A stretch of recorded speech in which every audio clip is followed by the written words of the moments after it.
नमस्कार, सीएनबीसी आवाज Motilal Oswal live studio में आप सभी का स्वागत है। आप देख रहे हैं मिड कैप मंत्रा। मैं हूं आपके साथ श्रेया ठाकुर और शो की शुरुआत करेंगे हेडलाइन से। बाजार में बढ़ा बिकवाली का दबाव। निफ्टी 250 पॉइंट से ज्यादा टूटकर 24,000 के नीचे आया। दिग्गज प्राइवेट बैंक आज बना रहे हैं दबाव। बैंक निफ्टी भी 850 पॉइंट से ज्यादा फिसला। डर का इंडेक्स इंडिया विक्स 8% से ज्यादा उछला। आज के बिग स्टॉक्स और चार्ट जीपीटी पड़े सटीक। जल जीवन मिशन स्कीम के विस्तार से एस्ट्रल और सुप्रीम इंडस्ट्रीज भागे। वहीं कोल इंडिया और ग्लेनमार्क फार्मा मजबूत। उधर चार्ट जीपीटी शेयर टाटा पार और एबीबी में रफ्तार। चार्ट पर कमजोर कोफोर्ज और जुबलेंट फूड्स में दबाव। ऑटो शोरूम में आज सबसे ज्यादा बिकवाली। 2% से ज्यादा फिसला इंडेक्स। ऑटो में 3% से ज्यादा गिरे बजाज ऑटो, महिंद्रा एंड महिंद्रा और टीवीएस मोटर। साथ ही एनबीएफसीज, रियल्टी और कैपिटल गुड्स भी गिरे। वहीं फार्मा, पीएससी और मेटल शेयरों में रौनक। ऊपरी स्तरों से 2.5% से ज्यादा ठंडा पड़ा इंडिगो। कंपनी के सीईओ पीटर एल्बर्स ने दिया इस्तीफा। कंपनी के को फाउंडर राहुल भाटिया बने अंतरिम सीईओ। उधर जेफरीज और एचएसबीसी शेयर पर हुए बुलिश। अमेरिकी राष्ट्रपति डोनाल्ड ट्रंप का बड़ा ऐलान। यूएस में 50 साल बाद खुलेगी पहली तेल रिफाइनरी। $300 अरब का होगा इन्वेस्टमेंट। रिलायंस होगी पार्टनर। ट्रंप ने भारत और रिलायंस से कहा थैंक यू।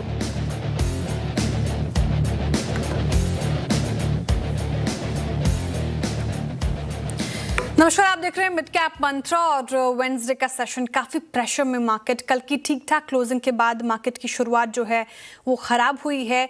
24,299 मान लीजिए 24,300 तक का स्तर हमने टच किया आज के सेशन में और वहां से डेज हाई से फिसल कर करीब करीब अब 1.5% नीचे हैं।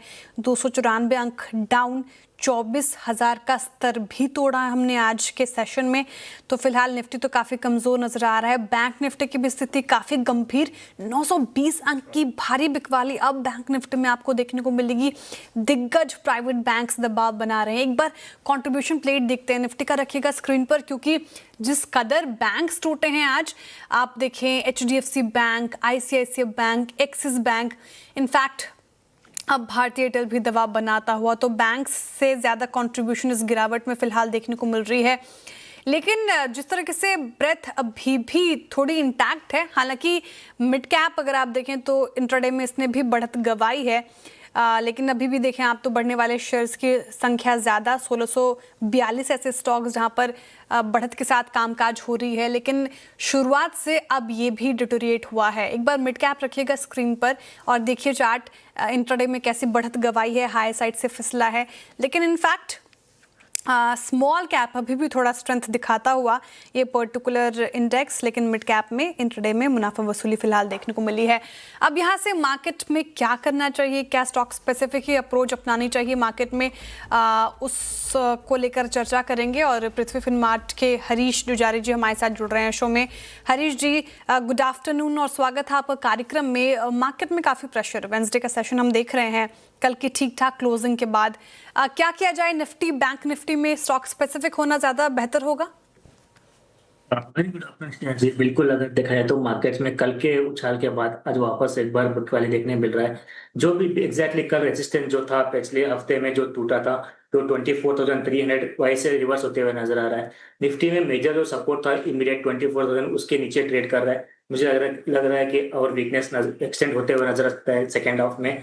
तो नेक्स्ट सपोर्ट इमीडिएटली निफ्टी के लिए 24,940 930 के रेंजेस में, अगर उसके नीचे चला जाता है तो मुझे लग रहा है कि जो प्रीवियस रिसेंट इस हफ्ते का लो था जो कि 23,700 के आसपास, तो वहां तक भी जाने के ज्यादा चांसेस नजर आ रहे हैं। तो ओवरऑल सेटअप खराब है अभी भी। मुझे लग रहा है कि सेल ऑन राइज का स्ट्रेटेजी मेंटेन करना चाहिए। जो भी उछाल आता है मुझे लग रहा है कि बिकवाली के लिए मौके बन सकते हैं अभी भी निफ्टी में। वही चीज बैंक निफ्टी की बात करते हैं तो बैंक निफ्टी में भी देखा है तो प्रिसाइजली रेजिस्टेंस टच करने के बाद बैंक निफ्टी भी रिवर्स होते हुए नजर आया। तो बैंक निफ्टी में इमीडिएट सपोर्ट 56,000 के आसपास है साइकोलॉजिकल लेवल का। लेकिन अगर इसके नीचे चलता है तो मुझे लग रहा है कि और एक्सटेंड हो सकता है। जो कि मेजर ट्रेंड लाइन सपोर्ट देखा है तो लॉन्ग टर्म चार्ट पे बैंक निफ्टी के लिए 55,000 के आसपास है। हमने परसों के दिन 55,287 का लो बनाया था ऑलमोस्ट 270 का लो बनाया था। मुझे लग रहा है कि वो टूट सकता है और 55,000 अहम लेवल रहेगा बैंक निफ्टी के लिए। उसके बाद ही कोई भी मेजर रिवर्सल देखने मिल सकता है बैंक निफ्टी में। तो बेहतर रहेगा कि सेल ऑन बायर्स का स्ट्रैटेजी फॉलो करे और स्टॉक स्पेसिफिक अप्रोच के साथ जाना चाहिए, क्योंकि अभी भी देखा तो इस तरह के माहौल के बीच में भी कुछ चुनिंदा स्टॉक्स में जहां पे अच्छा मोमेंटम देखने मिल रहा है, स्पेशली फार्मा सेगमेंट में, मुझे लग रहा है कि वहां पे ध्यान देना चाहिए आज के लिए। बिल्कुल, मैं उसी पर आ रही थी हरीश जी। अभी फिलहाल तो इंडिसेस पे ये राय होगी, सेल ऑन राइज की स्ट्रैटेजी अपनाइए और भी यहाँ पे गिरावट फिलहाल देखने को मिल सकती है, लेकिन स्टॉक स्पेसिफिक अप्रोच रख सकते हैं आप मार्केट में। मार्केट मौके दे रहा है, तो कौन से वो 2 स्टॉक्स हैं हरीश जी जो आज के सत्र के लिए रडार पर रहेंगे? देखिए, जैसे बताया कि मैंने फार्मा सेगमेंट, बिल्कुल अगर फार्मा निफ्टी फार्मा इंडेक्स की बात करते थे, ऑलमोस्ट ऑल टाइम हाई के आसपास है, एक कप एंड हैंडल का फॉर्मेशन बन रहा है। वहाँ पे मुझे लग रहा है कि आने वाले दिनों में एक आउट परफॉर्म देखने मिल सकता है फार्मा इंडेक्स में। तो उसमें से बायोकॉन रहेगा मेरे रडार पे। तो करंट लेवल्स पे और डिप्स में बाइंग किया सकता है बायोकॉन में। एक इनवर्स हेड एंड शोल्डर का फॉर्मेशन का ब्रेकआउट देते हुए नजर आ रहा है। तो जल्दी ही मुझे लग रहा है कि ऊपर की ओर टारगेट्स 420 से 425 लेवल्स के लिए खरीदारी किया जा सकता है करंट लेवल से, और स्टॉप लॉस मेंटेन करना चाहिए 390 का बायोकॉन लिमिटेड में। दूसरा स्टॉक रहेगा एबीबी। अगर एबीबी में देखा जाए तो लगातार मोमेंटम बढ़ते हुए नजर आ रहा है। स्टॉक में हमने देखा जाए तो एक कंसोलिडेशन का ब्रेकआउट दे चुका है स्टॉक में। तो मुझे लग रहा है कि यहाँ पे भी एक बाइंग का रुझान देखने मिल रहा है। तो करंट लेवल्स पे खरीदारी किया जा सकता है। ऊपर के और टारगेट्स देखने मिल रहा है शॉर्ट टू मीडियम टर्म के लिए 6,600 के टारगेट्स के लिए खरीदा जा सकता है, और स्टॉप लॉस मेंटेन करना चाहिए 6,140 का। एबीबी इंडिया और फार्मा स्पेस से अगर आप देखिए बायोकॉन, ये 2 पिक्स आ गई है। एबीबी इंडिया हमारे चार्ट जीपीटी में भी सुझाया गया था, जो स्ट्रेंथ यहाँ पर देखने को मिल रही है, यहाँ से और अपसाइड बढ़ेगा। वही बायोकॉन 420 का टारगेट प्राइस है, 390 का आपको स्टॉप लॉस लगाना है। फार्मा में स्ट्रेंथ है, अच्छी तेजी के साथ फार्मा पैक पूरा फिलहाल कारोबार करता हुआ नजर आएगा। अब आगे बढ़ते हैं और देखिए कैबिनेट ने कल जल जीवन मिशन का विस्तार 2028 तक करने को मंजूरी दी है और साथ ही पड़ोसी देशों के साथ एफडीआई के नियमों में भी ढील दी है। लेकिन सवाल अहम ये हो जाता है ऐसे में कि इससे किन सेक्टर्स को फायदा होगा। ज्यादा डिटेल में समझ लेते हैं यही चीज नुपुर से। नुपुर, गुड आफ्टरनून, बताएं। बिल्कुल, गुड आफ्टरनून। कल जो खबर आई थी क्लोजिंग के बाद वो काफ़ी पॉजिटिव है। जल जीवन मिशन को जो है उसका विस्तार होते हुए यहाँ पे नज़र आ रहा है। कैबिनेट की तरफ से बड़ा फैसला लिया गया था और इसका जो टोटल एलोकेशन देखेंगे वो करीबन 9.25 लाख करोड़ के आसपास आते हुए दिखाए। 2028 तक इस स्कीम को जो है, इस मिशन को, जल जीवन मिशन को है वो एक्सपैंड किया है, इसका विस्तार किया है और उसी के चलते यहाँ पे बड़ा आवंटन जो है वो दिया गया है। कैबिनेट का फैसला है। अतिरिक्त जो आवंटन है वो करीबन 1.5 लाख करोड़ के आसपास है और इसी के चलते बड़ा बूस्ट यहाँ पर कंपनीज को भी मिलते हुए दिखेगा फाइनेंशियल टर्म्स में, और उसी का आज जो है स्टॉक इम्पैक्ट भी नजर आ रहा है। कंपेयर करें कितना था पहले और अब, तो करीबन 4 गुना ज़्यादा यहाँ पे आवंटन बढ़ोतरी की गई है। 2028 तक स्कीम को बढ़ाई गई है। पहले केंद्र सरकार का जो योगदान था वो करीबन 3.5 लाख करोड़ के आसपास था और राज्य सरकार का देखें तो करीबन 5 लाख करोड़ के आसपास का यहाँ पे जो है वो योजना दी गई है। तो ये काफ़ी पॉजिटिव खबर है और काफ़ी सारे सेक्टर्स फोकस में आते हैं। सबसे पहले जो पाइप मैन्युफैक्चरिंग कंपनीज है उनको फ़ायदा मिलता है। Welspun Corp, Finolex industry, astral जैसी कंपनीज है जिनको सीधा सीधा इम्पैक्ट होता है इन योजनाओं की वजह से, तो यहाँ पे फोकस बना हुआ है। वाटर ट्रीटमेंट और ईपीसी की कंपनियां, उनको भी बूस्ट मिलते हुए नजर आया। इन कंपनीज के लिए भी पॉजिटिव होता है। तो वीएटेक, वाबग, आयन एक्सचेंज, जेन इरिगेशन जैसे स्टॉक्स है वो आपके रडार पर होने चाहिए। इसके अलावा इंफ्रा और ईपीसी इन कंपनीज के लिए भी काफ़ी पॉजिटिव है, तो यहाँ पर भी नजर आएगी। केएनआर कंस्ट्रक्शन, दिलीप बिल्डकॉन जैसे स्टॉक्स है यहाँ पे फोकस बना हुआ है। और जल जीवन मिशन से फायदा किर्लोस्कर ब्रदर्स और शक्ति पंप, जितनी भी पंप की कंपनीज हैं उनको भी पॉजिटिव इम्पैक्ट होता है, तो ये कंपनीज भी आज फोकस में। दूसरी खबर आई थी कैबिनेट की तरफ से कि एफडीआई के नॉर्म्स में कुछ ढील दी गई है। प्रेस नोट 3 में बदलाव को मंजूरी मिली है। जो भारत की सीमा से जुड़े देश वहां पे जो एफडीआई का इन्वेस्टमेंट है उसमें काफी कुछ ढील आती हुई दिखी है। 10% तक एफडीआई की मंजूरी के जो इन्वेस्टमेंट है उसकी मंजूरी में उसकी मंजूरी की कोई जरूरत नहीं होगी, डायरेक्ट इन्वेस्टमेंट कर सकते हैं। तो ये काफ़ी फ़ायदा था और स्पेशली जो ईएमएस कंपनीज है, इलेक्ट्रॉनिक मैन्युफैक्चरिंग कंपनीज जिसमें डिक्सन जैसे नाम शामिल होते हैं, इन सारी कंपनीज के लिए काफ़ी पॉजिटिव खबर है। ओके, शुक्रिया नुपुर जानकारी के लिए। तो ये सारा स्टॉक जहां पर पॉजिटिव बेनिफिट इम्पैक्ट देखने को मिल सकता है, तो ये सारे स्टॉक्स रहेंगे रडार पर। चलिए फिलहाल तो वक्त हो रहा है एक छोटे से ब्रेक का। ब्रेक के उस पार फिर हाजिर होते हैं बने रही सीएनबीसी आवाज़ के साथ। Welcome back. आप देख रहे हैं मिड कैप मंत्रा सीएनबीसी आवाज पर और आगे बढ़ते हैं। साथ ही आपको बताते हैं कि मार्च महीने में ही मुंबई और उसके आसपास के इलाकों में हीट वेव की शुरुआत हो गई है। मौसम विभाग ने आज ऑरेंज अलर्ट जारी किया है। कब मिलेगी राहत, इस पर मौसम वैज्ञानिक अखिल श्रीवास्तव ने बातचीत की है हमारे संवाददाता असीम मनचंदा से। उसको सुनते हैं। सर, सबसे पहले तो मैं मुंबई की बात करता हूँ। तापमान 40 डिग्री के पार पहुंच गया। क्या वजह है कि वहाँ पर मार्च में इतनी गर्मी दिख रही है? देखिए, जैसा कि आप देखेंगे वेस्ट साइड में पर्टिकुलरली गुजरात में और जो नॉर्थ कोंकण का क्षेत्र है, यहाँ पर टेम्परेचर्स जो है ज़्यादा चल रहे थे, हीट वेव कंडीशन बनी हुई थी। यहाँ पर एक एंटी साइक्लोनिक सर्कुलेशन था जो मिडिल ट्रोपोस्फेरिक लेवल्स पर और हाई लेवल्स पर जो है वो केंद्रित था, जिसकी वजह से सबसिडेंस मोशन जब होता है, हवा नीचे की तरफ आती है, कंप्रेशन वजह से वार्मिंग जनरेट होती है, जिसकी वजह से पूरे क्षेत्र में जो है तापमान में बढ़ोतरी देखी गई थी।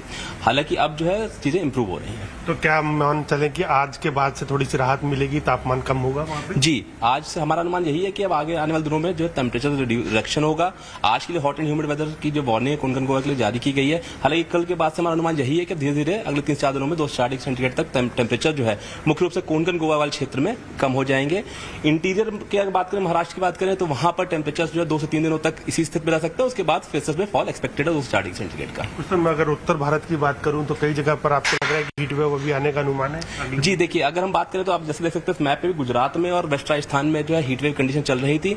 अनुमान यही है कि गुजरात में भी जो टेम्परेचर्स हैं उसमें ग्रेजुअल फॉल एक्सपेक्टेड है। तो 24 घंटे के 2 दिन के बाद से यहाँ पर भी हीट वेव में कमी हो जाएगी। जो भी सीवियर हीट वेव कंडीशन है वो हीट वेव में तब्दील हो जाएंगी और 3 दिन के बाद जो हमारा अनुमान ये है कि हीट वेव कंडीशन नहीं रहेंगी। तो ओवरऑल अगर पूरे उत्तर भारत के बारे में बात करें तो कहीं भी उसके बाद के दिनों में टेम्परेचर्स जो ज्यादा नहीं रहेंगे। एक वेस्टर्न डिस्टर्बेंस भी एक्सपेक्टेड है। 2 से 4 डिग्री सेंटीग्रेड का फॉल जो है 2 से 3 दिन के बाद पूरे उत्तर पश्चिम भारत के प्लेन एरियाज में एक्सपेक्ट कर रहे हैं। सर, एक आखिरी सवाल। अभी हम देख रहे हैं कि पूरे उत्तर भारत में या दिल्ली में भी खासतौर पे एक हेज है, मिट्टी बनी हुई है। किस वजह से है? देखिए, जो एक थोड़ा सा ये फॉग टाइप कंडीशन बनी हुई थी, ये मुख्य रूप से कि जो वेदर कंडीशंस थी वो ऐसे बनी हुई थी। एक साइक्लोनिक सर्कुलेशन जो है वो पहाड़ी क्षेत्रों को इफेक्ट कर रहा था। इसके साथ साथ ईस्टर्ली वेस्ट में काफी ज्यादा मॉइस्चर ला रही थी, जिसकी वजह से जो ये फॉग जैसी कंडीशंस जो है ये थोड़ा सा बनती हुई दिख रही थी मुख्य रूप से उत्तर प्रदेश के आसपास वाले क्षेत्रों में। तो अभी हेज आगे रहेगी या चली जाएगी? देखिए, अब जो ईस्टर्ली वेस्ट का मॉइस्चर है उसमें रिडक्शन हो रहा है, तो उम्मीद है कि सिचुएशन अब इंप्रूव हो जाएगी। ओके, तो मौसम वैज्ञानिक अखिल श्रीवास्तव जी ने कहा है कि अभी तो सामान्य से थोड़ा ज़्यादा है टेम्परेचर, लेकिन आने वाले वक्त में थोड़ा ठीक ठाक हो सकता है। लेकिन फिलहाल तो ऑरेंज अलर्ट जारी है।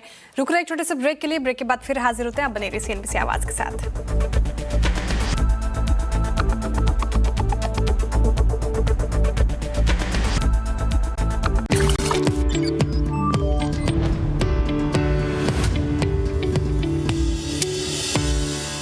बात करते हैं म्यूचुअल फंड इंडस्ट्री में बड़े बदलाव की। नए वित्त वर्ष की शुरुआत से जस्ट पहले सेबी ने पिछले महीने एक बड़ा सर्कुलर जारी किया है, categorisation and rationalisation of mutual fund schemes.